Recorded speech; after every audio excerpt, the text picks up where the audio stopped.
எல்லோருக்கும் வணக்கம். இது நம்ம ஸ்ரீராம் ஜங்ஷன். இன்றைக்கி பிறந்தநாள் திருமண நாள் காணும் எல்லோருக்கும் ஸ்ரீராம் ஜங்ஷன் சார்பாக இனிய பிறந்தநாள் திருமண நாள் வாழ்த்துக்கள். இன்றைக்கி ஸ்ரீராம நவமிங்க. வீட்டில் காலையிலே எழுந்து ராமர் ஃபோட்டோ வீட்டில் வச்சு சாமிக்கு பூஜை பண்ணி இன்றைக்கி பழந்தாங்க நைவேத்தியம் வச்சா வேறு எதுவும் இன்றைக்கி செய்யலை. வச்சு சாமி விளக்கு ஏற்றியாச்சுங்க. எடுத்துகிட்டு காலையில் கோதுமை ரவை உப்புமா பண்ணி சாப்பிட்டாச்சு. அதுக்கப்புறமா மத்தியானம் லஞ்சு இன்றைக்கி என்ன பண்ணியிருக்கின்றதை நான் உங்களுக்கு வீடியோவில் காட்டுறேன். இன்றைக்கி எங்கள் வீட்டில் என்ன சமையல்னு பார்க்கலாம். இன்றைக்கி இந்த சாதம் வெள்ளை சாதம் வச்சுட்டு அதில் பருப்பு வேக வச்சு தனியாக அதில் கொஞ்சம் எடுத்து வச்சுருக்கேங்க காக்காய்க்குன்னு.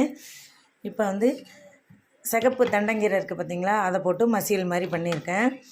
இதை எப்படி பண்ணன்றதை ஷார்ட்டாக சொல்லிடுறேன் உங்களுக்கு. நம்ம கீரையை பொடியாக கட் பண்ணி வச்சுக்கலாம். ஒரு கட்டு மீடியம் சைஸ் கட்டுங்க கீரை.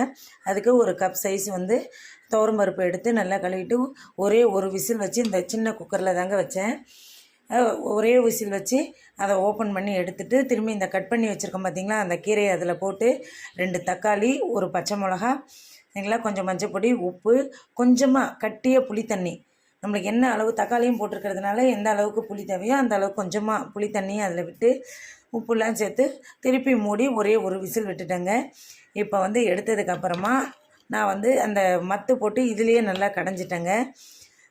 அதுக்கப்புறம் தனியாக வாணலில் கொஞ்சோண்டு எண்ணெய், கடுகு, கொஞ்சம் ஜீரகம், சரிங்களா, கொஞ்சம் வெந்தய பொடி போட்டு தாளித்ததுக்கப்புறமா இந்த வெங்காயம் போட்டு நல்லா வெங்காயம் பொடியாக கட் பண்ணி வச்சுருக்கிற வெங்காயம், தட்டி வச்ச பூண்டு எல்லாத்தையும் ஒன்றா போட்டு நல்லா பொன்னேரமாக வதக்கிட்டு, சரிங்களா, அதுக்கப்புறம் இந்த கடைஞ்சி வச்சுருக்கோம் பார்த்திங்களா, இந்த கீரையில் கொட்டி ஒரே ஒரு கொதி வந்ததுக்கப்புறமா நம்ம இறக்கிட்டோம்னா சூப்பரான பாருங்க கீரை மசியல் ரெடி.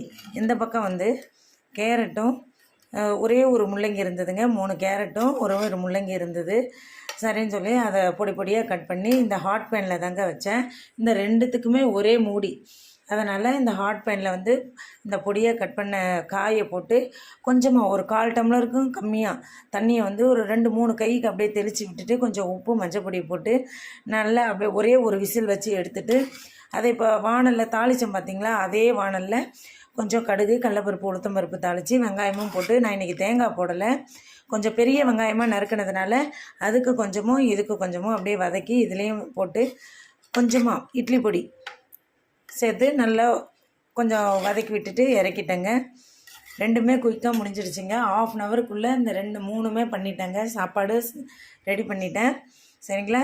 இது குயிக்காக பண்ணுறதுனால இந்த தண்ணி சத்து ஃபுல்லாக இதிலே இறங்கிடும். அதனால் சாப்பிட இன்னும் நல்லா டேஸ்ட்டாக இருக்குங்க. நம்ம நார்மலாக வதக்கிறத விட இது நல்லா டேஸ்ட்டாக இருக்கும்.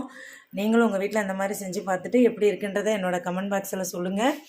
என்னோடய சேனலுக்கு சப்போர்ட் பண்ணுங்கள், சப்ஸ்கிரைப் பண்ணுங்கள், பெல் ஐக்கான் பட்டனை ஆல் கொடுங்க. இதோட நெக்ஸ்ட் வீடியோவில் சந்திக்கலாம். பாய்.